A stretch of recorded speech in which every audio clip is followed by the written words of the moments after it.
Neste vídeo vamos fazer uma pequena e última revisão para o exame de Físico-Química.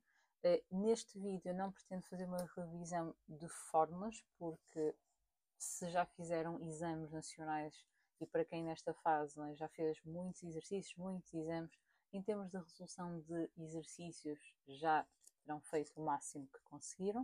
O que é que eu pretendo com esta revisão? Só chamar a atenção para algumas pormenores ou para alguns exercícios de desenvolvimento, de resposta aberta, ou alguns pormenores para os exercícios de escolhas múltiplas, que entretanto possam ter falhado, ok? Porque podem já não sair há bastante tempo nos exames, por alguma razão, está bem?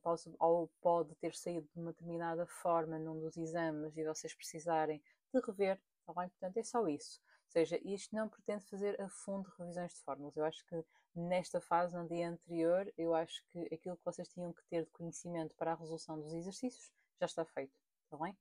Portanto, só para relembrar, a vossa prova vai ser constituída por 15 itens. Desses 15 itens, 8 são itens em que apenas 4 vão contribuir efetivamente para a pontuação final. Relembre sempre isto, ou seja, claro que o ideal era vocês fazerem todos os itens. No entanto, se vocês fizerem 4 itens dos opcionais e estes já estiverem corretos, quem vai corrigir o exame nem sequer vai olhar para os outros 4. Portanto, o que é que eu quero dizer com isto? Se vocês tiverem a ficar com pouco tempo, apostem sempre nos itens obrigatórios, também por caso já tenham feito 4 opcionais e até que achem que já estão corretos, também não se preocupem com os outros 4. Agora, claro que se tiverem tempo, façam o exame todo.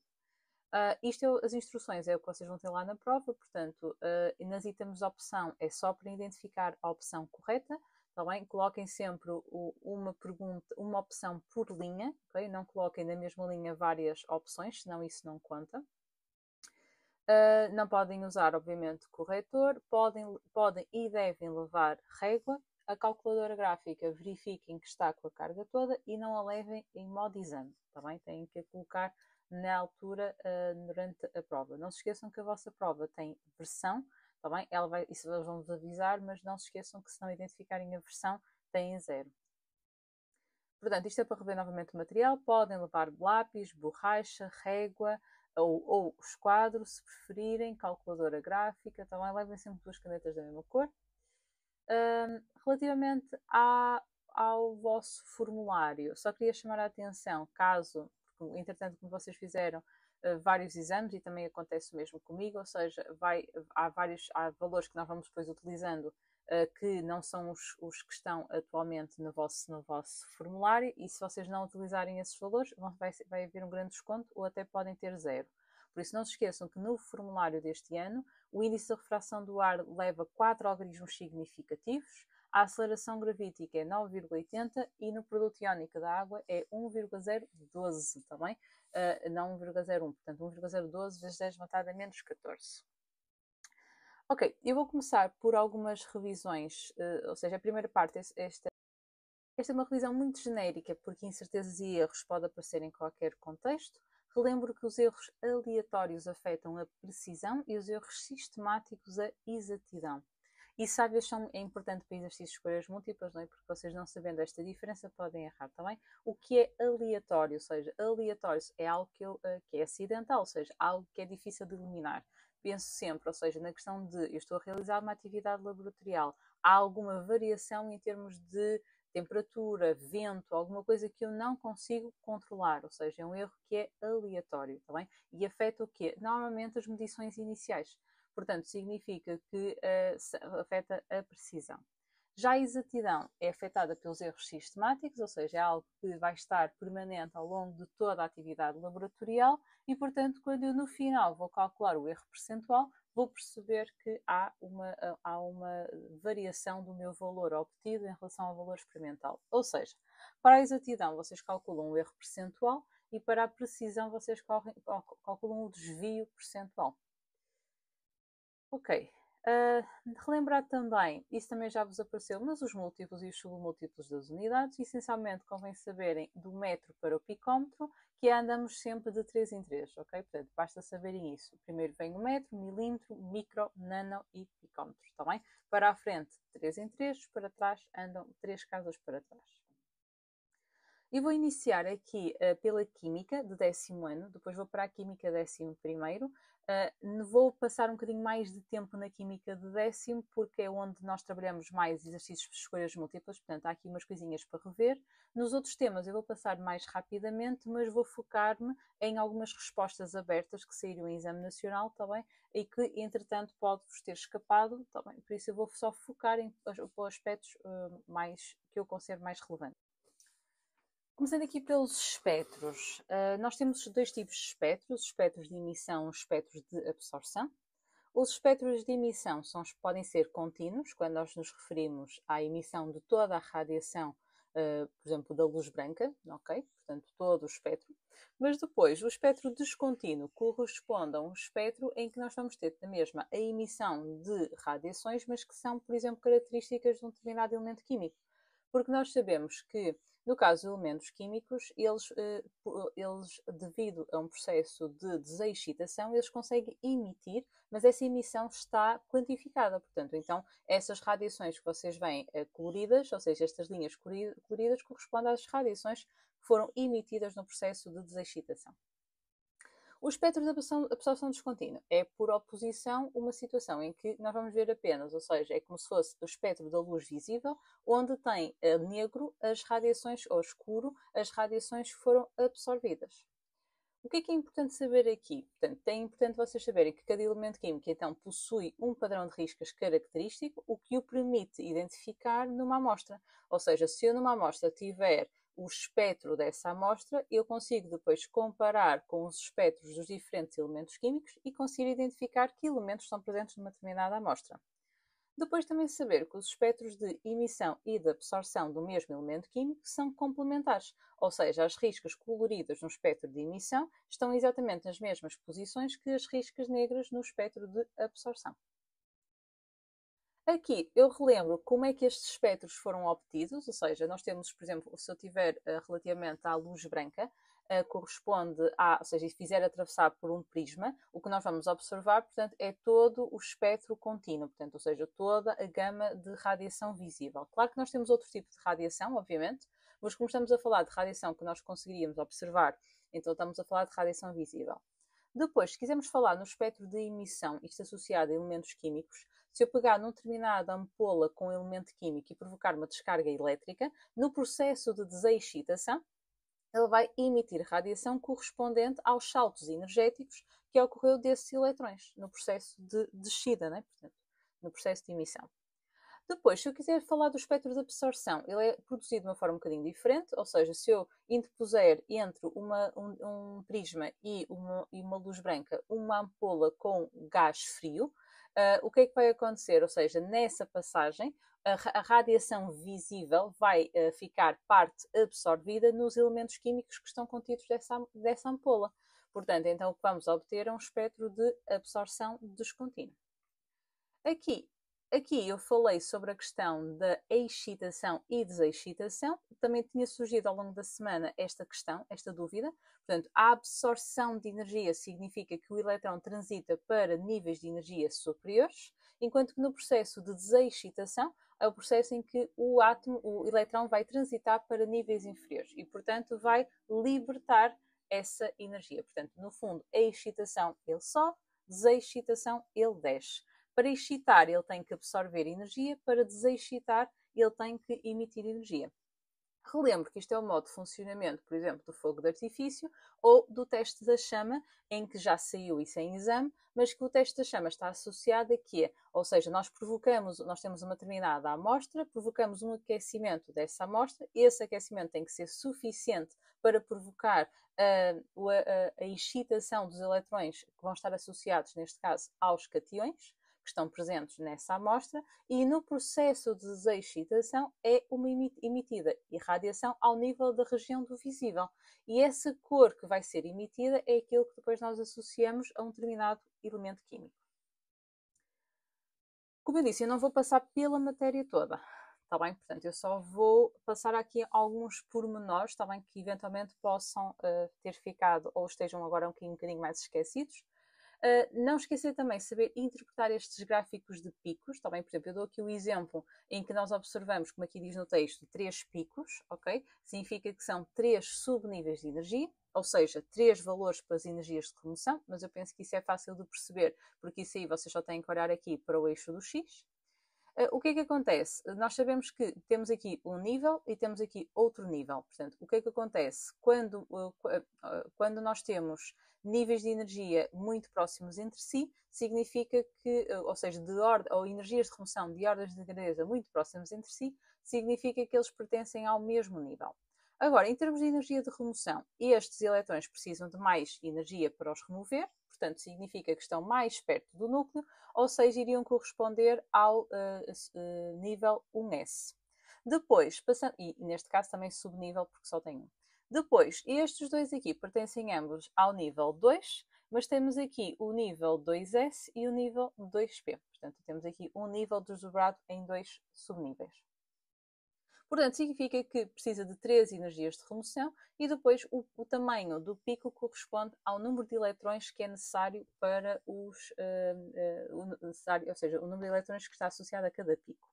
Por isso, volto a repetir que este valor aqui mais interno corresponde ou seja, aos eletrões menos energéticos, mas para os quais é necessário mais energia para os remover. Não se esqueçam que aqui o conceito é sempre ao contrário. Há um bocado eu falei das séries das transições, não esquecer que aqui, no caso do átomo de hidrogênio, tem que saber o nome das séries espectrais. No entanto, estas séries espectrais só são para a emissão, também, ou seja, o espectro de emissão.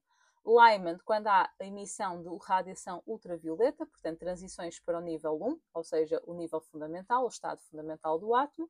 Depois, transições para o nível 2, é a radiação, com emissão de radiação visível, que é o primeiro nível excitado, ou o primeiro estado excitado, e depois a Paschen, quando é transições para o nível 3, com emissão de radiação infravermelho. Também não esquecer que isto nós estamos a dizer, ou seja, de transições entre níveis, está de acordo com o modelo atómico de Bohr. No entanto, o modelo atualmente aceito é o modelo quântico, o modelo da nuvem eletrónica. O que é que vocês precisam de saber? Que no caso do modelo atómico de Bohr, eu tenho o conceito de órbita, ou seja, uma trajetória bem definida para o eletrão, enquanto que no modelo quântico deixa de haver o conceito de órbita e passa a haver o conceito de orbital, ou seja, região em torno do núcleo, onde existe maior probabilidade de encontrar os eletrões, onde é mais densa a nuvem eletrónica, ou menor probabilidade de encontrar os eletrões, que é a região mais afastada do núcleo, onde temos uma menor densidade da nuvem eletrónica. O que eu vou agora entrar, e esta parte vai ser um bocadinho mais maçuda, está bem? Porquê? Porque vamos falar aqui um bocadinho só das respostas abertas relativamente a raio atómico e energia de ionização. Estes dois quadros que vão aparecer neste slide e no próximo é um resumo daquilo que depois vai aparecer a seguir. Mas, ou seja, quando vocês têm que comparar o raio atómico, ou seja, nós podemos fazer uma comparação em termos de níveis de energia, portanto, ou seja, quando nós estamos a comparar dois elementos que pertencem ao mesmo grupo, ou em termos de carga nuclear, que é quando nós estamos a trabalhar com dois elementos que pertencem ao mesmo período. Então, o que é que vocês têm que se focar? Portanto, quando nós estamos a falar de níveis de energia ao nível, ou seja, quando temos dois elementos que pertencem ao mesmo grupo, os eletrões vão estar distribuídos por mais níveis de energia, aumento da nuvem eletrónica, o raio atómico fica maior. Por oposição, o que é que vai acontecer? Os eletrões, ao estarem mais afastados do núcleo, se aumentarmos os níveis de energia, vai ser mais fácil remover e, portanto, vai ser menor a energia necessária para os remover. Se for o efeito da carga do núcleo, significa que os eletrões estão distribuídos pelo mesmo número de níveis de energia, ou seja, estão no mesmo período, logo o raio atómico aqui, como é que funciona? Ao longo do período ele vai diminuir, porque é o núcleo que vai fazer o efeito, ou seja, ao longo do mesmo período há um aumento da carga nuclear, os eletrões de valência são mais atraídos ao núcleo, o que há uma contração da nuvem eletrónica. Depois, ao longo do mesmo período, no mesmo sentido, ou seja, se há uma maior carga nuclear, se há uma maior atração dos eletrões de valência ao núcleo, vai ser mais difícil remover os eletrões e com isso há um aumento da energia de ionização. Eu vou dar aqui alguns exemplos de respostas, de estruturas de resposta. Por exemplo, eu quero justificar que o raio aumenta ao longo do grupo. Então significa que nós vamos comparar, por exemplo, imaginemos que eu quero comparar o flúor com o cloro. Então como é que eu usava aqui esta minha justificação? Portanto, os elementos flúor e cloro pertencem ao mesmo grupo da tabela periódica, ou seja, o grupo 17. Mas o elemento, portanto, vocês podiam computar aqui, mas o elemento cloro encontra-se no terceiro período e o elemento flúor encontra-se no segundo período. Atenção que nesta fase aqui pode pedir lá no enunciado para vocês fazerem esta identificação do período e do grupo através da distribuição eletrónica. Sendo assim, o elemento cloro apresenta os eletrões distribuídos por um maior número de níveis de energia, pelo que os eletrões de valência são menos atraídos ao núcleo no caso do átomo de cloro em comparação com o átomo de flúor, o que contribui para uma expansão da nuvem eletrónica. Sendo assim, o átomo de cloro apresenta maior raio atómico do que o átomo de flúor.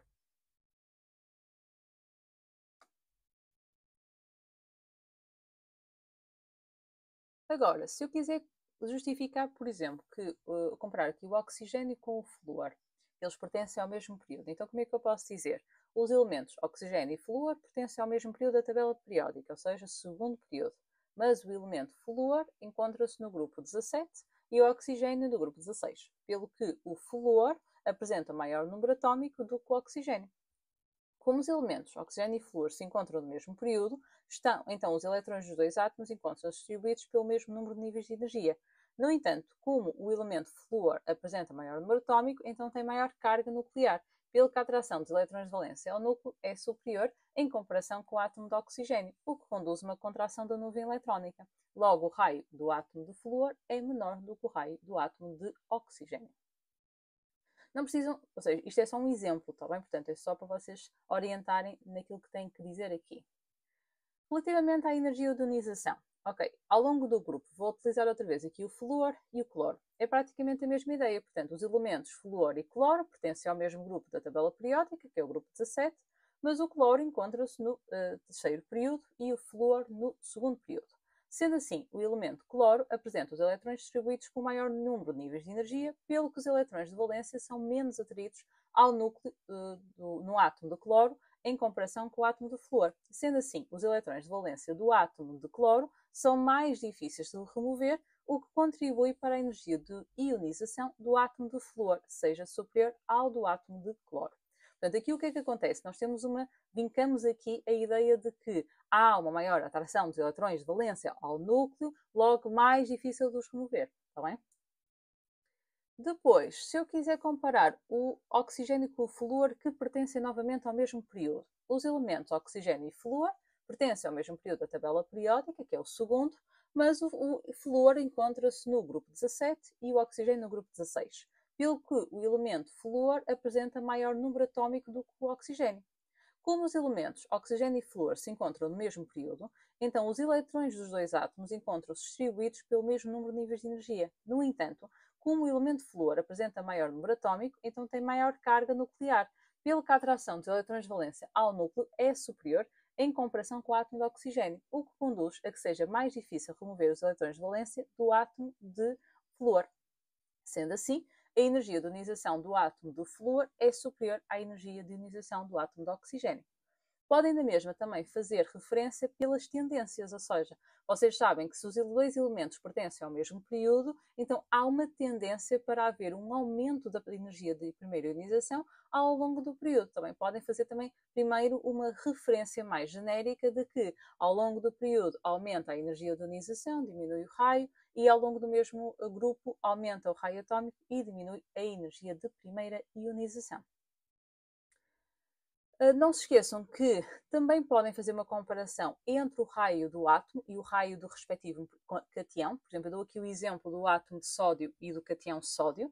Quando há um cátion, o que é que vai acontecer? Há a formação de uma espécie química a partir de um átomo com perda de um elétron, o que significa que nós acabamos por reduzir a repulsão eletrónica. Ao reduzir a repulsão eletrónica, vai haver uma contração da nuvem e, portanto, vai haver uma redução do tamanho do átomo. Portanto, então significa que o raio do íon, neste caso do cátion, é sempre inferior ao raio do respectivo átomo. Por oposição, no ânion, o ânion é obtido a partir do átomo por captar mais um eletrão. Então, ao colocar mais um eletrão na nuvem eletrónica, aumenta a repulsão entre os eletrões, o que vai conduzir a que haja um aumento do tamanho da nuvem eletrónica. Portanto, faz com que o raio do ânion seja sempre superior ao raio do respectivo átomo. Aproveito aqui também para rever o conceito de espécies isoeletrónicas, ou seja, espécies que têm exatamente o mesmo número de eletrões, e como é que isso pode influenciar o seu raio. Porque no caso das espécies isoeletrónicas não há aumento nem diminuição dos eletrões. Então não há nada aqui a influenciar a repulsão dos eletrões. Mas nas espécies isoeletrónicas, ou seja, eles têm todos o mesmo número de eletrões, mas a carga do núcleo é diferente. Então, neste caso, o que vai acontecer é que quanto mais prótons eu tiver no núcleo, mais vai ser o efeito do núcleo sobre os eletrões, ou seja, maior vai ser a sua atração, e isso vai contribuir para reduzir o raio. Ao haver uma contração da nuvem eletrónica, então significa que o raio será inferior.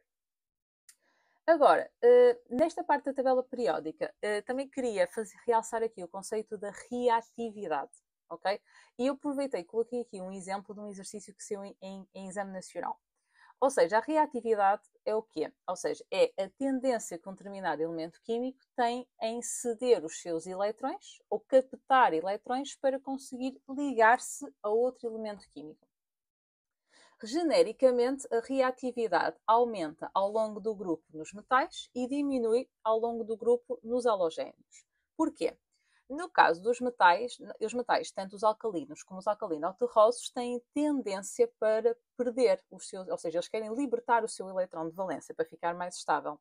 Então significa que, se pensarmos que ao longo do grupo está a haver não só um aumento do tamanho do átomo, mas também uma redução da energia necessária para o retirar, então ele mais facilmente remove esse eletrão. Então significa que, à medida que ele aumenta o tamanho, fica mais reativo, ou seja, ele mais facilmente reage.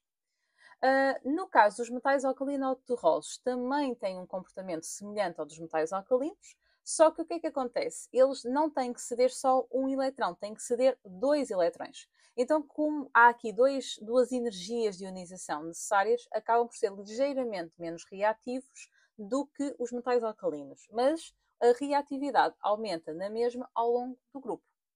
Já os halogénios, eles também são muito reativos, ou seja, só que o que é que vai acontecer? A reatividade diminui ao longo do mesmo grupo. E porquê?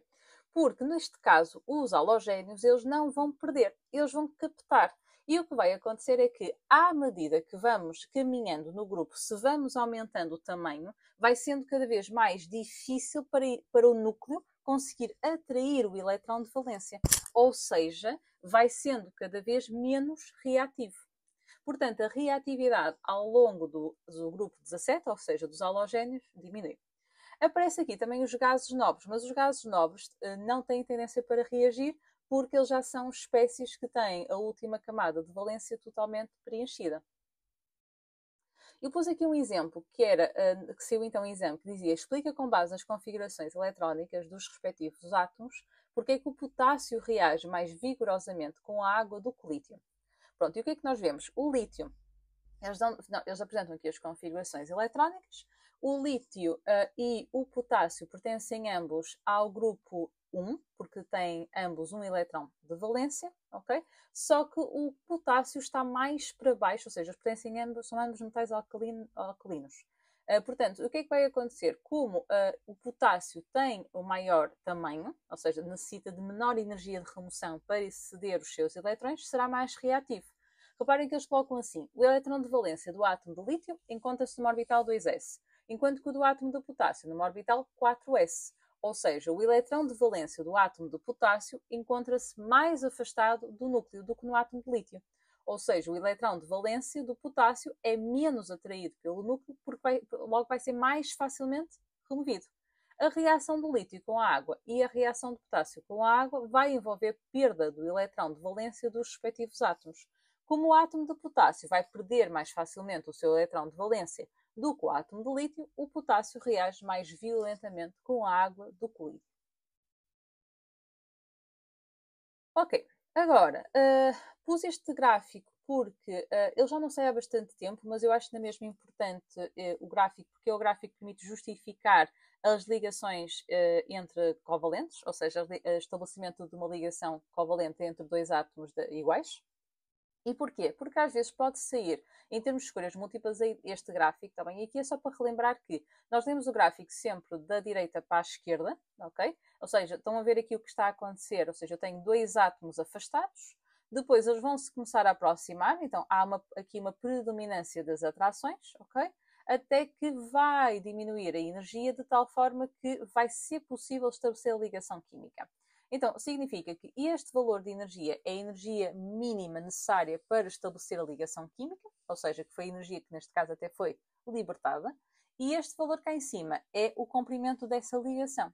Agora, se continuarmos aqui nesta curva, já depois vai haver uma aproximação dos núcleos e dos eletrões da nuvem eletrónica de cada átomo e vai aumentar as repulsões eletrónicas.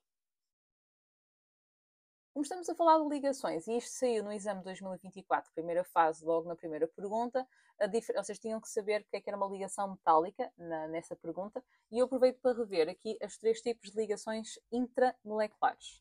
Pode ser uma ligação covalente, iónica ou metálica. Na ligação covalente é não metal, não metal, e há uma partilha localizada dos eletrões entre dois átomos. Na iónica é um não metal com metal e há uma transferência, atenção aqui à palavra, enquanto que na ligação covalente é partilha, aqui é transferência, ou seja, há um eletrão que é transferido para o outro. Já na ligação metálica é metal com metal e é uma partilha, novamente, deslocalizada. Está bem? Portanto, então, na covalente é uma partilha localizada, na metálica é deslocalizada e na iónica é transferência. Sempre de eletrões. Portanto, relativamente, eu também chamei a atenção ou seja, vocês têm que ter cuidado que se no exame vos perguntar para fazer a representação de uma molécula, se pedir segunda notação de Lewis ou se pedir segunda fórmula estrutural, está bem? Portanto, eu dou aqui o exemplo, isto aqui não está correto porque falta-lhes aqui o resto dos traços, está bem? Mas eu usei isto só para explicar. Portanto, a notação de Lewis é com pontos ou cruzes, está bem? Na forma estrutural é quando vocês fazem a união dos pontos e cruzes com linhas, está bem? E já agora a fórmula molecular, portanto, é a fórmula já normal, está bem? Eu já fiz revisão sobre esta parte aqui da geometria, portanto, por isso eu não vou me alongar muito, senão este vídeo nunca mais acaba e vocês também têm que descansar. Em termos da geometria, não se esqueçam que o facto do átomo central não ter pares de eletrões não ligantes é meio caminho andado para que a geometria seja quase certeza apolar. Eu dou aqui o exemplo do dióxido de carbono, do CO2, ok? Que tem, ou seja, o átomo central, que é o carbono, não tem pares, o carbono não tem pares de eletrões não ligantes, portanto significa que a geometria é uma geometria linear apolar. Depois, não se esqueçam que a triangular plana e a piramidal trigonal, portanto, elas estão relacionadas no sentido em que, portanto, esta aqui neste caso, este exemplo é polar.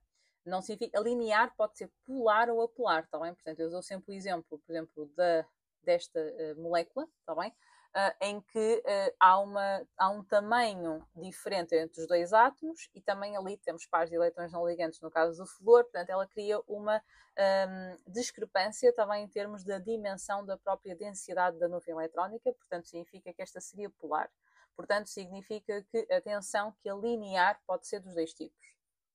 Na triangular plana, ela costuma ser a versão, ou seja, o que nós vamos dizer que ela é a versão apolar, está bem? Ou seja, é uma geometria 2D, enquanto que a piramidal trigonal normalmente está associada a uma geometria polar e é como se fosse uma pirâmide, está bem? Ou seja, é como se esta fosse um triângulo, esta é uma pirâmide e são ambas com três, está bem? Triangular plana, piramidal trigonal. E neste caso, portanto, este átomo central, como tem pares de eletrões não ligantes, cria uma repulsão, portanto, há uma maior repulsão entre os pares não ligantes e pares ligantes, o que faz com que a geometria já não possa ser a piramidal trigonal. Depois, Em termos da tetraédrica, a tetraédrica está associada ao CH4, por exemplo, nós usamos muito esse exemplo. É uma geometria apolar, neste caso. No entanto, por exemplo, o CH4 é um exemplo que nós utilizamos para os CFCs, em que há substituição dos hidrogénios por cloros e fluores, e nesse caso a geometria já passa a ser polar, porque passamos a ter átomos diferentes em torno do átomo central. E a angular, aqui neste caso, tem pares de eletrões não ligantes, portanto significa que fica polar, porque novamente há uma repulsão maior entre os pares de eletrões não ligantes e ligantes, o que empurra e reduz o ângulo de ligação. Aqui eles colocaram os ângulos, já há muitos anos que não sai ângulos de ligação, por isso eu não me preocupava muito com esta parte, mas tem que saber bastante bem a parte da polaridade e como é que ela está associada à geometria. Eu estive a falar do CH4, dos hidrocarbonetos. O que é que vocês precisam saber sobre os hidrocarbonetos? Os hidrocarbonetos são compostos, como o próprio nome indica, constituídos apenas por hidrogênio e carbonos. Nas ligações entre os carbonos podem ser ligações simples, então nós dizemos que os hidrocarbonetos são saturados, que é o caso dos alcanos. Depois, podem ser insaturados se entre os carbonos há ligações duplas ou triplas. No caso dos insaturados, nós temos os alcinos e os alcenos. Os alcinos são ligações os alcenos são ligações duplas e os alcinos são ligações triplas. Desculpem, eu pensei que estava aqui ao contrário. Pronto. Em termos da fórmula molecular, não é que vocês tenham mesmo que saber, no entanto, às vezes pode ajudar para vocês identificarem se é um alcano, ou se é um alceno, ou se é um alcino, está bem? Se vocês pensarem, portanto, o alceno é CnH2n, para aqui adicionam 2, para aqui subtraem 2 nos hidrogénios, está bem? Os alcanos, que é o que nós falamos mais, eles podem ser de cadeia aberta, podem ser de cadeia fechada, mas esta parte aqui já não vai sair, está bem? Por isso não se preocupem muito com esta parte. Depois, os derivados dos alcanos, também já falei sobre eles, são essencialmente os CFCs, em que nós substituímos os hidrogénios por átomos de cloro e de flúor, ou outros elementos do grupo 17, dos halogenados. Relativamente ao nome dos alcanos, nós costumamos usar aquela mnemónica do mel é para bolos, está bem? Que é para relembrar que metano, etano, propano e butano corresponde aos prefixos, ou ao nome, neste caso até dos alcanos, correspondentes a terem 1, 2, 3 e 4 carbonos, respectivamente. E a partir daí é só utilizar o que vocês já fazem na matemática: 5 carbonos é pentano, 6 carbonos é azano e por aí fora. Ainda aqui, relembrar também que nós temos que saber, ao nível dos grupos funcionais, temos que saber como é que é o grupo funcional, como é que se chama a família e como é que se chama o próprio grupo. No caso da família dos álcoois, nós temos o grupo hidroxilo. Nas cetonas, nós temos o grupo carbonil, que é quando temos a ligação dupla O. Os aldeídos é o grupo formil, ok? OH. Os ácidos carboxílicos é aqui com o O, OH. E as aminas é quando é N, está bem?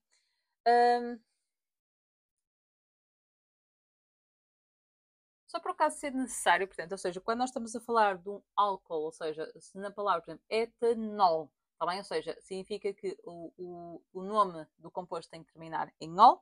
Se nós estivermos a falar nas cetonas, está bem? Ele tem que terminar em ona.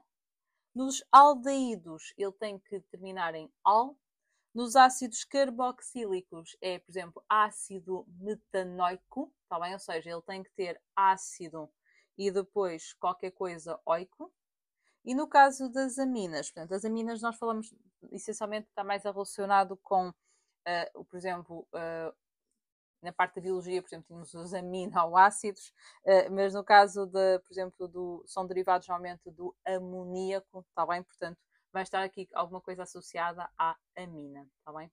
Portanto, álcool, ol, cetona, ona, aldeído, está bem? Ele está no próprio nome do composto, da família.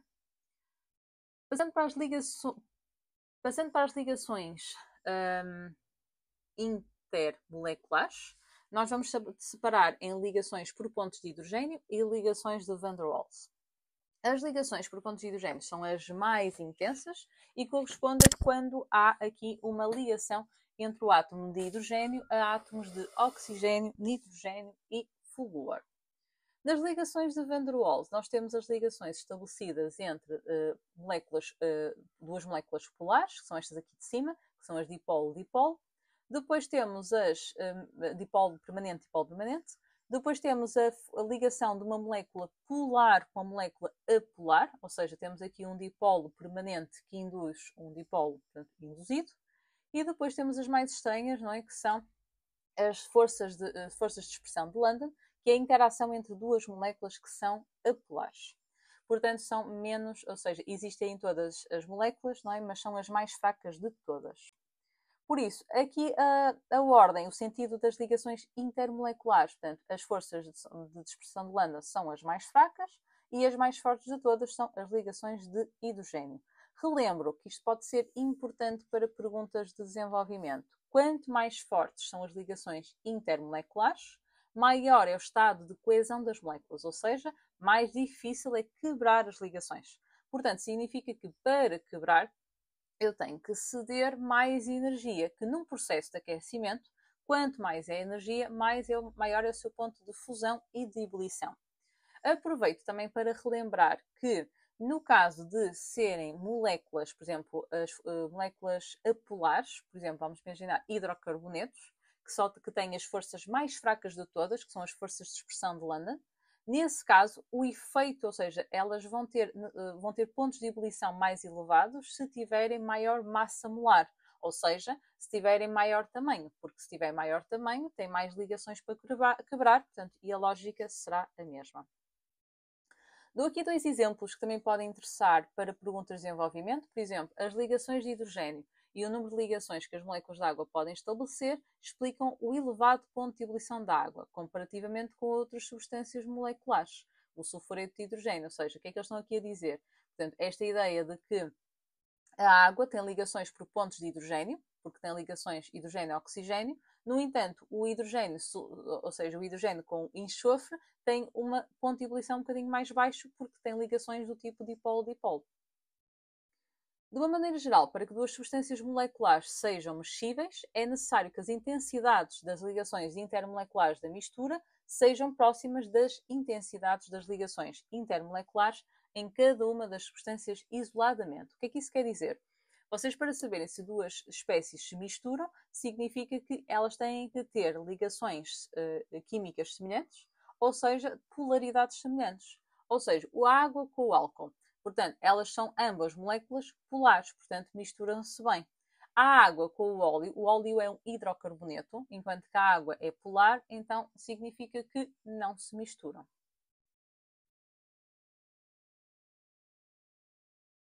Durante esta semana surgiu algumas perguntas relativamente às reações endotérmicas e exotérmicas. Relembro que as reações endotérmicas é quando a variação de entalpia é positiva, exo é quando a variação de entalpia é negativa.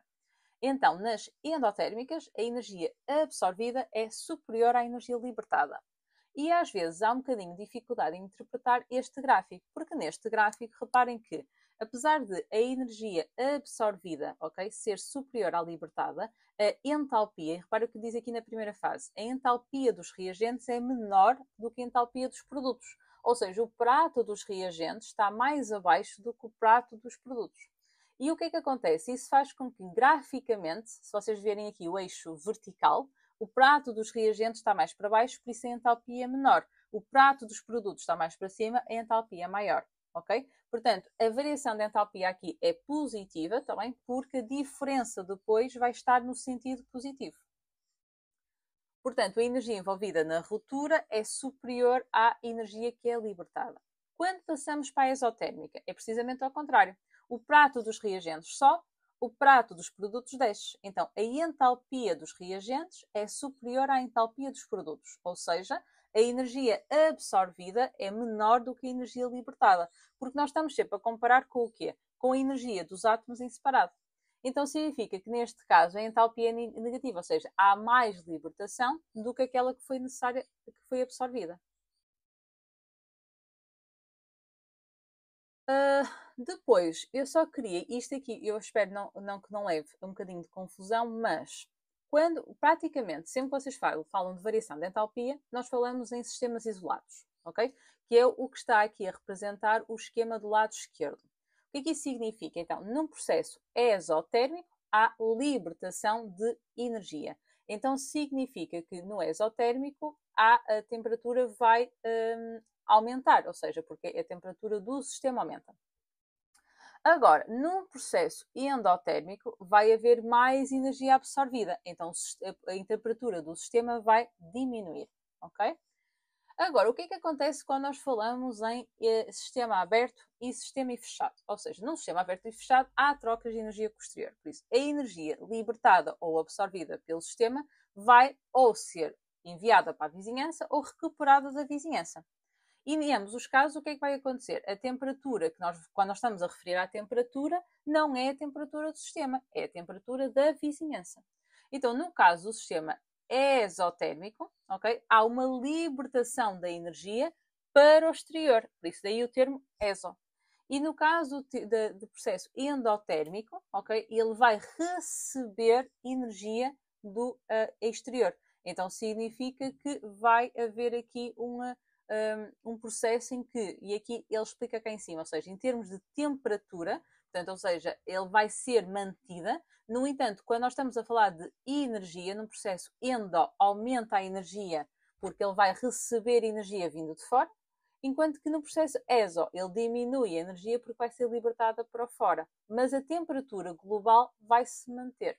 E aqui, às vezes, isto é a confusão, porque quando nós estamos a falar de temperatura, o que vai acontecer é a temperatura global. Então significa que, no geral, quando ela é fechado ou aberto, não há modificação neste sentido da temperatura, porque ela passa para fora. No entanto, não tem que se fixar na ideia das reações endotérmicas e exotérmicas no nível de sistemas não isolados, está bem? Precisam de focar-se em níveis isolados, que isso é o que é mais importante porque é o que vocês vão trabalhar mais. Ou seja, nas reações exotérmicas, o sistema aumenta a temperatura, o sistema reacional aumenta a temperatura, porque essa a temperatura sai, ou seja, fica fora digamos assim, das ligações em si. Nas endotérmicas, ela vai passar para as ligações, portanto, há uma diminuição da temperatura do sistema reacional.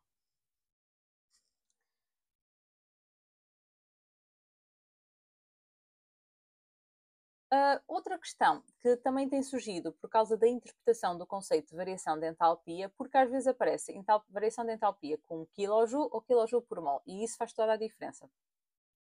Ou seja, neste caso, na primeira reação, aparece só variação de entalpia é 571,6, ou seja, a libertação desta quantidade de energia. O que significa que, como não tem por mol, está-me a dar a indicação que será pelas 2 mols de hidrogênio que reagiram.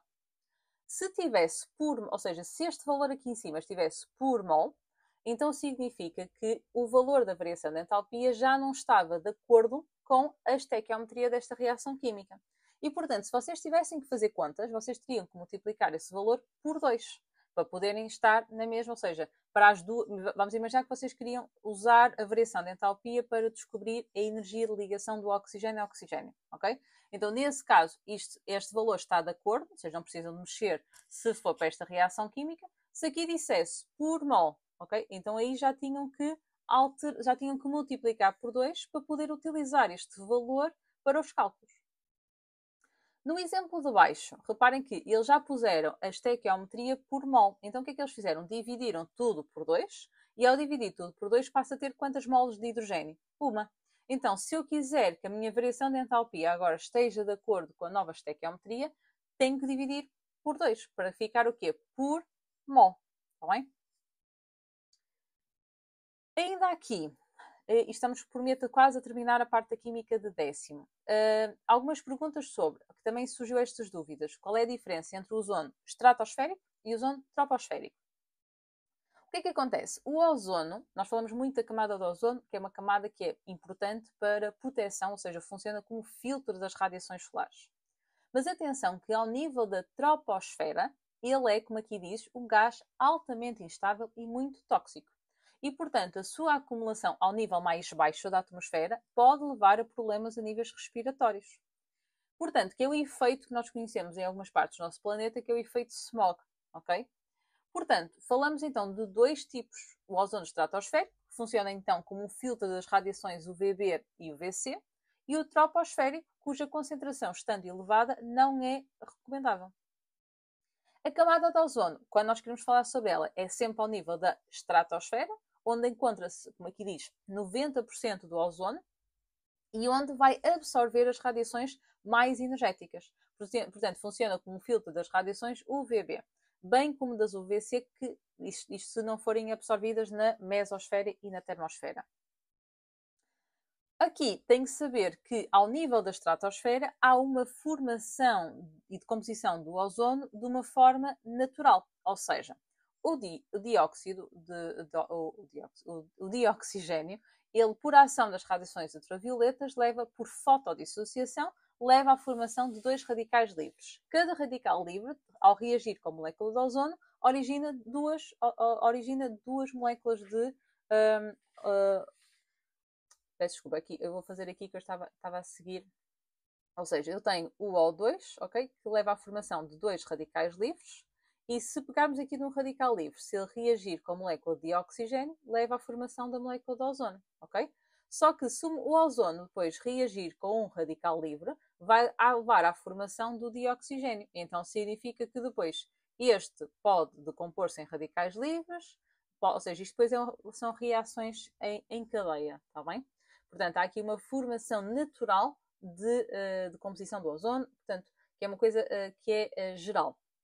O problema não está aqui, ou seja, o problema está ao nível da decomposição do ozono por ação de outros elementos químicos.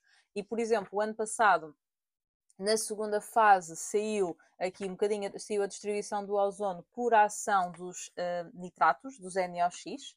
No entanto, vocês não tinham que saber de cor, portanto, vocês só tinham que usar praticamente as informações que estavam no texto para construir as reações que estavam lá identificadas.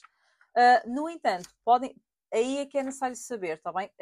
As reações de decomposição e formação do ozono pelos cloros, que já vai aparecer aqui um bocadinho mais à frente. Eu só quero dar aqui um exemplo de uma pergunta que saiu numa prova modelo, tá bem? Sobre como é que podia pedir isto em exame. Ou seja, tem aqui: a atmosfera terrestre constitui um filtro natural para as radiações provenientes do Sol, em especial para as radiações ultravioleta de maior energia, as UVC, e as radiações ultravioleta de energia intermédia, as UVB. Elabora um texto relativamente às radiações ultravioleta provenientes do Sol, abordando as camadas da atmosfera onde as radiações UVC e UVB são predominantemente absorvidas, reações que traduzam o efeito das radiações ultravioleta das moléculas de oxigênio e ozono na estratosfera e o significado do índice de protetor solar de um dado creme, por exemplo, ser 20. Então, as radiações do tipo UVC são as mais energéticas, são absorvidas predominantemente nas duas camadas mais para cima da atmosfera, termosfera e mesosfera. As reações químicas aqui são de fotólise e que levam à formação de dois radicais livres. Já as radiações do tipo UVB são mais fracas, são absorvidas mais ao nível da estratosfera e provocam a fotólise, que permitem a dissociação das moléculas de ozono em dióxido e radical livre. Em virtude das radiações ultravioletas chegarem à superfície terrestre, há necessidade da utilização de protetores solares. Estes possuem como indicador o índice de proteção solar, que no caso do IPS igual a 20, significa que a pessoa pode estar exposta à radiação por um intervalo de tempo de 20 vezes superior ao permitido, se não for aplicado qualquer protetor solar. Portanto, isso significa, quando nós dizemos que temos um protetor solar de índice 20, 50, também 100, portanto, significa que é o tempo que eu posso estar ao sol, representa 20 vezes, 50 vezes, 100 vezes o tempo que eu poderia estar caso não tivesse aplicado o protetor solar. Ok, relativamente ao efeito dos CFCs na decomposição do ozono. Portanto, o que é que acontece? Os clorofluorcarbonetos, eles podem decompor-se num radical livre, na verdade em dois, mas este cloro é o problema, que vai reagir com a molécula de ozono decompondo e levando à formação de dois radicais, do radical livre ClO. E este radical livre, se unir-se ao radical oxigênio, ou seja, ele regenera o radical cloro. Portanto, e ele vai entrar novamente na reação de composição do ozono. Por isso é que nós dizemos que só uma molécula de CFC pode destruir toda a camada de ozono. Eu queria terminar aqui a parte da química décimo ano com uma referência a uma coisa muito específica, na verdade uma atividade laboratorial muito específica, porque também já não sei há muito tempo, e eu estive a ver aqui o livro de exames e lembrei-me que houve uma pergunta sobre, ou seja, em que vocês tinham que, era sobre a densidade relativa, em que vocês tinham que saber explicar como é que chegam à fórmula da densidade relativa. Relembro que esta atividade laboratorial é feita através de um piconómetro de sólidos, ou seja, vocês vão medir o vosso amostra, depois vão medir aqui na etapa B, vocês vão medir a massa da amostra com o piconómetro, com água já, e depois aqui o que vai acontecer é que quando vocês colocam o metal dentro do piconómetro, sai água, está bem? Portanto, então significa que nós sabemos que a água que sai corresponde ao volume ocupado pelo metal dentro da água. A densidade relativa não é a mesma coisa que densidade ou massa volúmica, porque a densidade relativa é obtida por comparação entre duas densidades, a densidade do metal com a densidade da água a 4 graus. Então o que é que acontece? Como o ρ de metal é massa de metal sobre o volume do metal, eu posso estabelecer aqui esta primeira cálculo e depois fazendo aqui, portanto isto aqui era como se estivesse sobre 1, também fazem aqui a multiplicação e obtêm esta fração. Agora, se o volume do metal é o mesmo que ter o volume da água que foi deslocada, então eu posso usar que o volume do metal, ou seja, usando a fórmula da água, portanto, o ρ da água é massa da água a dividir pelo volume da água. Ok, mas o volume da água é o volume do metal. Então significa que usando essa relação, eu posso substituir o volume do metal por massa da água sobre ρ da água. Os ρs da água acabam por cortar e ficamos com massa do metal, que é o que é medido na primeira balança, e depois preciso da massa de água deslocada, ou seja, que é a massa de água que sai. Então, para isso, nós fazemos a massa da B, menos a massa da C, porque isso me dá o quanto é que saiu. Há pouco nós estivemos a falar sobre as reações endotérmicas e exotérmicas e vou fazer aqui referência a algo que também foi surgindo dúvidas esta semana, que é como justificar o princípio de Le Chatelier ao nível da temperatura. Porque nós dizemos que, segundo o princípio de Le Chatelier, o aumento da temperatura favorece as reações endotérmicas e a diminuição favorece as exotérmicas. E porquê? Eu tenho aqui um exemplo por isso.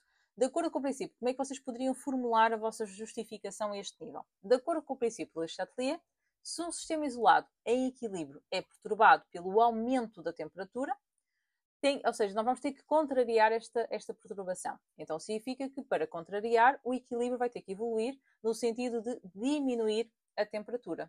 Ou seja, no sentido de quê? Absorver essa energia, que é o sentido endotérmico. Na reação considerada, se ela for a reação direta, se for endotérmica, então ele vai evoluir nesse sentido. Ok? Portanto, então o que é que acontece aqui? Se houve um aumento da temperatura, eu, para contrariar, diminuo. Então, onde é que eu diminuo a temperatura? Nas endotérmicas, porque é onde há maior absorção de energia. Se a perturbação foi diminuir a temperatura, o que é que o princípio de Le Chatelier diz? Eu tenho que aumentar a temperatura. Então, para aumentar a temperatura, o equilíbrio vai ter que evoluir no sentido da reação exotérmica, porque é nas reações exotérmicas onde há esse aumento. Na química de 11º, eu vou passar aqui muita coisa muito rápida, tá bem? Portanto, eu só vou fazer aqui a referência a algumas coisas que podem não ter aparecido. Nas atividades laboratoriais do ácido acetil salicílico, queria só relembrar que, por isso, como há aqui algumas questões muito precisas relativamente à atividade laboratorial. Por exemplo, uma pergunta aqui: como é que os cristais obtidos na síntese são muito pequenos e qual é o tipo de filtração apropriado? Então, neste caso, é a filtração reduzida com funil de Buchner, ou seja, não pode ser por gravidade. Portanto, como os cristais são de facto de muito pequena dimensão, o que é que ia acontecer? Se eles usassem um filtro normal, esse filtro iria ficar com os grãos presos no filtro. Então, significa que tem que ser uma filtração a pressão reduzida. Depois, o que é que pode levar a que nesta atividade laboratorial o rendimento seja inferior a 100%? Pode ser a ocorrência de reações secundárias, existência de impurezas nos reagentes, perda na separação do produto da reação e ficar, ou seja, que leva a que ficar nos vários materiais. Ou seja, isto acaba de ser um bocado generalizado para qualquer reação em química. E agora, o que é que pode levar a que o rendimento seja superior a 100%? E isto está relacionado com uma coisa muito importante nesta reação química. É que depois de aplicar a filtração, eu tenho que secar os cristais de forma a ter a certeza que não há água excedente. Ou seja, se houver uma má secagem, essa água vai estar presente no resultado final. Então eu vou obter uma massa superior ao que era suposto.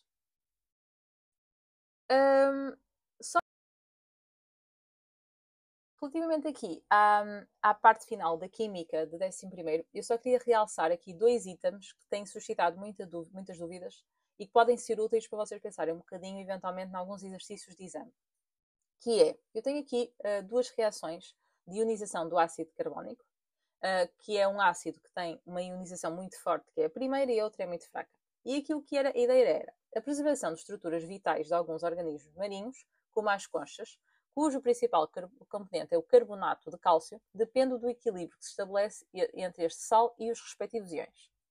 Proveja, fundamentando-se a diminuição do pH das águas dos oceanos, contribui para a preservação ou para a sua dissolução. Ok, então o que é que eles nos dizem? Que nós temos que dizer, ok, a diminuição do pH, portanto, vai de acordo com o princípio do Chatelier, nós vamos, ou seja, se diminuímos o pH, então significa que vai-se traduzir, esta diminuição de pH traduziu-se num aumento da concentração do íon H3O+, está bem? Portanto, isto foi a perturbação.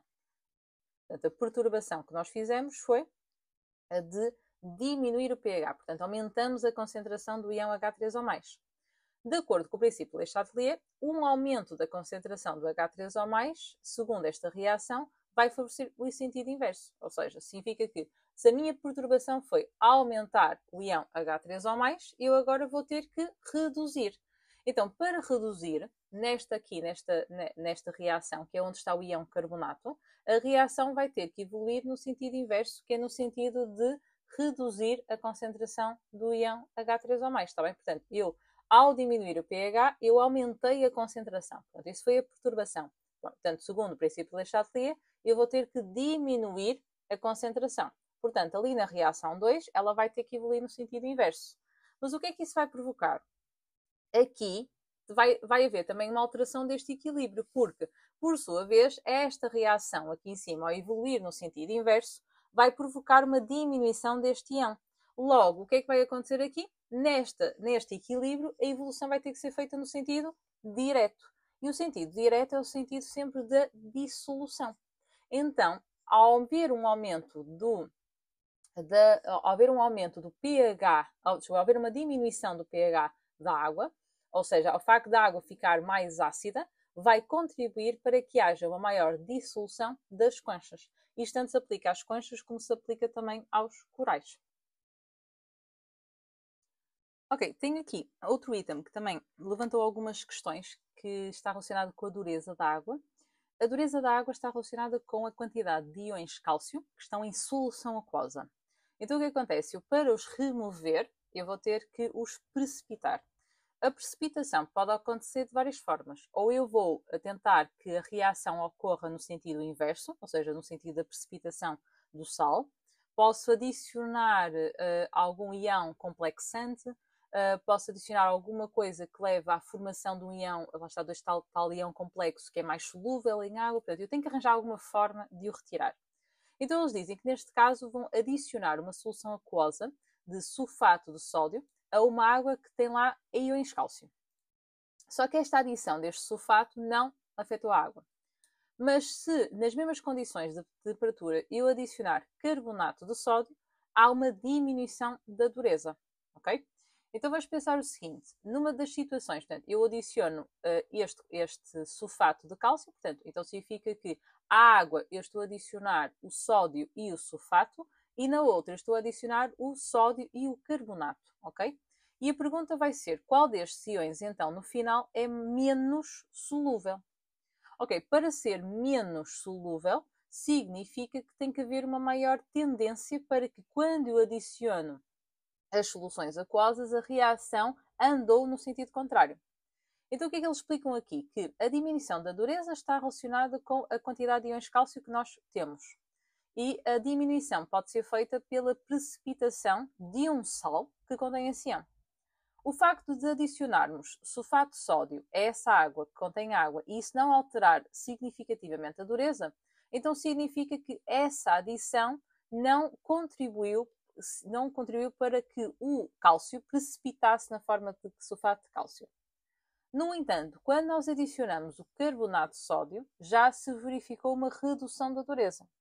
Então, se a dureza diminuiu, é porque teve que haver uma precipitação considerável do carbonato de cálcio.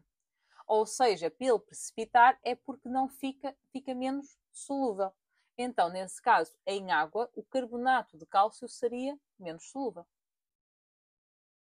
Ok, agora terminamos aqui a parte da química e vamos para a parte da física, que vai ser bastante rápida, porque a física nós sabemos que é praticamente tudo resolução de problemas, também fórmulas. Se vocês precisarem de recapitular mais a nível de fórmulas, eu tenho vídeos também sobre isso, também. Mas nesta fase eu penso que o que está trabalhado, também não se stressem sobre isso. O que eu queria rever? Não se esqueçam que têm que saber estas fórmulas da corrente, tensão, que não está no formulário.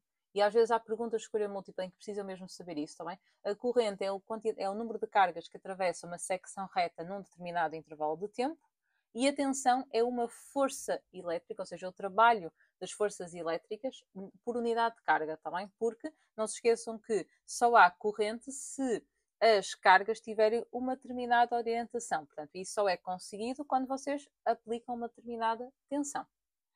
Relembro também aqui a lei de Ohm, porque a lei de Ohm tem surgido em alguns exercícios em que vocês precisam saber isto, ou seja, a lei de Ohm está relacionada com o facto de a tensão, quando vocês fazem a fórmula de U a dividir por I, vai dar igual à resistência, mas que essa resistência será sempre constante. Ou seja, se eu alterar a corrente, a tensão tem que aumentar de forma proporcional. Depois, relembrar o que é o efeito Joule. Não se esqueçam que o efeito Joule está associado à passagem de cargas elétricas, não é? Portanto, e essa passagem de cargas elétricas leva à libertação de energia, e essa libertação de energia pode ou não ser aproveitada pelo condutor. Quando toda essa energia dissipada é aproveitada pelo condutor, nós dizemos que é um condutor puramente resistivo, está bem?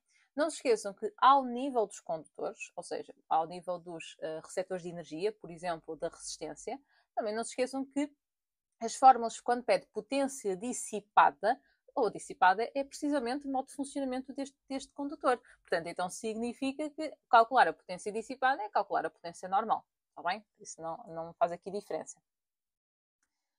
Já ao nível do gerador, totalmente diferente. Ou seja, o gerador tem uma resistência própria, que é a resistência interna, tem uma força eletromotriz, portanto, tem aqui fórmulas diferentes. Então, calcular a potência dissipada do gerador é fazer resistência interna vezes I ao quadrado, está bem? Ou seja, o que é que acontece aqui? Vocês passam a ter uma potência total, que é a totalidade da tensão, que é a força eletromotriz vezes I, tem uma potência útil, que é aquilo que passa para os receptores de energia, portanto, como a resistência ou as lâmpadas, e depois tem uma potência dissipada, que no fundo seria, porque nós, para os condutores, aqui a potência dissipada acaba por ser R vezes I ao quadrado, e aqui vocês simplesmente no gerador fazem uma substituição da resistência por resistência interna. Ao nível da termodinâmica, e agora passando assim, tá bem? Porque eu só vou fazer aqui referência a pequenas coisas que eu acho que foram levantando algumas dúvidas ao nível da resolução dos exames, está bem? Portanto, não vou, como eu disse, não vou fazer um aprofundamento da matéria. Vou só pegar aqui em coisas muito, muito específicas. Não se esqueçam de diferença entre coletor solar e painel, tá bem? Mas, na verdade, também é uma diferença entre painel solar e painel fotovoltaico, mas esqueçam isso. Portanto, só têm que saber que o painel fotovoltaico é a capacidade de um determinado, ou seja, ele tem a capacidade de converter energia luminosa em energia elétrica, também é uma conversão direta. Os painéis, os coletores solares são um bocadinho mais complexos, está bem? Porque o coletor solar ele é constituído por várias camadas e ali vai haver tudo, ou seja, vai haver radiação, condução e convecção. Portanto, ele começa por ter uma placa ou uma cobertura que vai ser transparente à radiação, Mas atenção que ele vai ser transparente. Eu até explico aqui bastante bem, por isso é que eu fui buscar isto num livro que eu tenho aqui mais antigo, que é a placa é normalmente construída por vidro e acrílico, que tem um tratamento anti-reflexo na parte exterior, de modo a minimizar a reflexão da radiação. Esta cobertura é transparente à radiação visível, mas é opaca à radiação infravermelha. Caso contrário, não é feito o efeito, não é provocado aqui um efeito de aquecimento, está bem?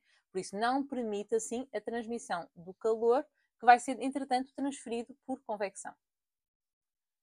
A placa coletora. A placa coletora ou a placa que está colada aqui a esta cobertura transparente é normalmente metálica. Porquê? Porque os metais são bons condutores térmicos, tem cor negra, que é para permitir, ou seja, é um bom absorção, e colada a esta placa, ou seja, soldados a esta placa, estão os tubos, tais tubos de cobre, também pintados de preto, e o cobre neste caso é porque ele tem boa condutividade térmica, e permite assim uma transferência rápida, porque ser bom condutor significa que transfere rapidamente energia. E é em forma de serpentina, que é no sentido de maximizar a área de contacto também entre com a tal placa. Então eles aquecem por condução. De lá dentro, dentro desse tubo temos um fluido, que normalmente é a água, que vai aquecer por convecção. Portanto, o aumento da temperatura da água em contacto com os tubos dá-se, neste caso, por condução, portanto, é a transferência de energia dos tubos para a água, mas depois lá dentro são os mecanismos de convecção, que vai permitir que toda a água fique aquecida. Não se esqueçam que a água fria entra por baixo e sai por cima. Depois, tudo isto está dentro de uma caixa isoladora, que evita a transferência de energia para fora. Temos também um reservatório, obviamente, que é onde a água vai estar a ser aquecida. Pronto, aqui é só para relembrar aqui a construção do coletor. Uma atividade laboratorial que eu acho sempre muito importante, aqui já mais ao nível dos painéis fotovoltaicos, lá está, é como é que ele é construído, tá bem? Ou seja, o que é que vos pode perguntar aqui? Como é que eu posso assegurar que a radiância da fonte sobre o painel é constante? Ou seja, quais são as condições que eu devo permanecer constantes ao longo da atividade laboratorial? Devo usar sempre a mesma lâmpada? Devo manter fixa a posição da lâmpada em relação à fonte?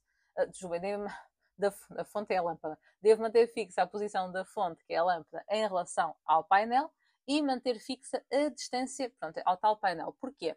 Porque eu tenho isto aqui escrito, aqui nesta setazinha, a intensidade da radiação absorvida pelo painel vai diminuir se eu aumentar a distância da fonte em relação ao painel.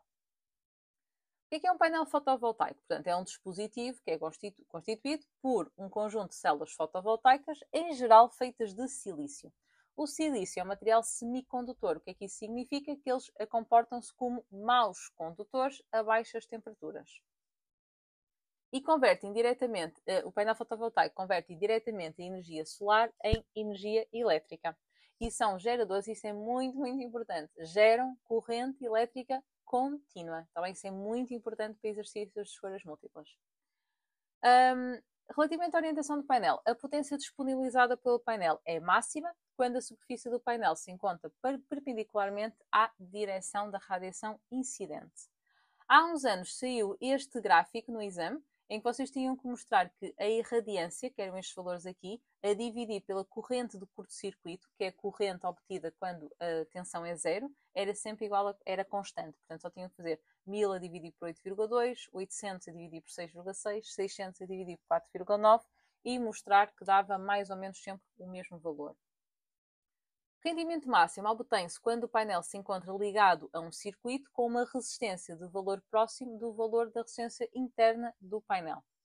E sem materiais transparentes ou filtros. O que é que eu quero dizer com isto? Ou seja, se eu puser um filtro de cor vermelha em cima do painel, o que vai acontecer é que a radiação solar vai atravessar esse filtro e o que vai acontecer é que toda a radiação vai ser absorvida, menos a vermelha. Então o que é que acontece? Eu diminuo consideravelmente a radiação que iria chegar ao painel, portanto a potência vai ser muito pouca. O efeito da temperatura numa célula fotovoltaica não altera a corrente de curto-circuito e a tensão da corrente alternada, a tensão associada à potência máxima diminuem com o aumento da temperatura ambiente. Ok, difração. Também fizeram algumas perguntas porque já não se lembravam bem do que era a difração. Portanto, a difração é a capacidade que as ondas têm, qualquer tipo de onda, ou seja, eletromagnética ou mecânica, de contornar obstáculos ou atravessar os orifícios. Para que ocorra a difração, é preciso que essas ondas tenham um comprimento de onda com a mesma ordem de grandeza das dimensões dos obstáculos. E vocês têm aqui o exemplo do porquê. Então, tem aqui que quando as ondas atravessam um orifício ou contornam um obstáculo, o grau de difração depende então destas duas relações. Como a difração vai envolver fenómenos de interferência, vai haver um encurvamento das ondas em torno do obstáculo. Por maneira que nós chamamos, isto são as frentes de onda. Por isso, caso a largura seja inferior ao comprimento de onda, as ondas difratadas ficam aproximadamente circulares. Caso a largura da fenda seja excessivamente pequena, as ondas difratadas praticamente vão desaparecer, pois a quantidade de energia que atravessa a fenda é muito pequena. Por isso, na difração não há alteração do meio de propagação, logo não há variação da velocidade das ondas, nem do comprimento de onda. Por isso, a difração das ondas depende apenas do respectivo comprimento de onda. Tá bem? Portanto, significa que o tamanho, ou seja, tem que haver esta comparação, portanto, atenção que é necessário que haja esta comparação entre a ordem de grandeza do comprimento de onda e da fenda, porque depois o que vai acontecer é que pode haver a difração que já não seja muito significativa. A questão da difração, falamos muitas vezes da questão das radiações microondas, ou seja, porque é que a radiação microondas é muito utilizada ao nível das comunicações, está bem? Porquê? Porque elas não se difratam muito, ou seja, elas propagam-se praticamente em linha reta, são pouco absorvidas e pouco refletidas na atmosfera, portanto, são utilizadas então na comunicação satélite e conseguem e apresentam um elevado valor de frequência, transmitindo grande quantidade de informação, está bem? Portanto, aqui o efeito do facto destas ondas é ao contrário, são pouco difratadas. Na atividade laboratorial da difração, esta fórmula é-vos dada, está bem? Portanto, não era para realçar isto, só que não, isto tem que saber, está bem? Ou seja, tem que saber que este D que aparece na fórmula é a distância, ou seja, vocês têm que imaginar, vocês têm uma rede de difração, a rede de difração tem lá várias linhas, está bem? E este D é a distância, portanto, ou seja, no fundo vocês fazem o 1 milímetro a dividir pelo número de linhas que têm nesse espaço. O efeito Doppler é pouco provável que saia, está bem, mas porque aqui neste caso o efeito Doppler está associado a um conceito que é um bocadinho diferente do que nós estamos habituados, porque está relacionado com a ideia de que a fonte que está a fornecer o som ou a onda é que se está a movimentar em relação ao receptor, que não é o habitual, e portanto há esta ideia de que a frequência aumenta ou diminui, está bem? Que é o que nós chamamos do desvio para o vermelho ou desvio para o violeta, que é a ideia de que quando o som se aproxima, há um aumento da frequência, há um aumento da energia, há um desvio para o violeta. À medida que se afasta, há uma redução da frequência, há uma diminuição da energia, ela desvia-se para o vermelho. Só estou a falar aqui do efeito Doppler, porque ela é a fundamentação, ou seja, trouxe-nos duas evidências muito importantes para a teoria do Big Bang. Ou seja, a ideia do afastamento das galáxias e a existência de radiação cósmica de fundo que ainda estamos a receber até aos dias de hoje. Prometo que já estou quase a acabar. Ora bem, outra pergunta de desenvolvimento. Esta vocês já fizeram de certeza várias vezes, que é a questão de utilizar a lei de Faraday para justificar uma determinada situação. Ou seja, neste caso, nós queremos explicar como é que o sinal sonoro, neste caso, é convertido neste microfone de indução. Em linhas muito gerais, o que é que vocês precisam mesmo de falar? Ou seja, nós temos aqui a propagação do sinal sonoro. O sinal sonoro provoca-se por vibrações das camadas de ar e essa vibração acaba por ser transmitida ao microfone. Portanto, vai haver ali uma oscilação daquela membrana. Aquela membrana está ligada a bobina vai oscilar com a mesma frequência. Já a oscilação da bobina, numa zona onde há este campo magnético, onde é criado pelo ímã que está fixo, se oscila em torno do ímã fixo, provoca uma variação do fluxo magnético que vai atravessar as espiras. Uma variação no fluxo magnético num dado intervalo de tempo é designada por lei de Faraday, que leva à formação de uma força eletromotriz induzida nos terminais da bobina, que leva à formação de uma corrente elétrica induzida, que normalmente é alternada. E para terminar, e é mesmo para terminarmos, quando falamos daqui do eletromagnetismo, nós falamos de duas experiências muito importantes, a de Oersted e de Faraday. Oersted disse-nos que uma corrente elétrica era capaz de criar um campo magnético e Faraday tentou fazer o contrário, ou seja, um campo magnético criar uma corrente elétrica. Só que isso ele não conseguiu logo diretamente porque teve que perceber que é a variação do fluxo magnético que cria uma corrente elétrica. Portanto, a experiência de Faraday não foi tão direta como a experiência de Oersted.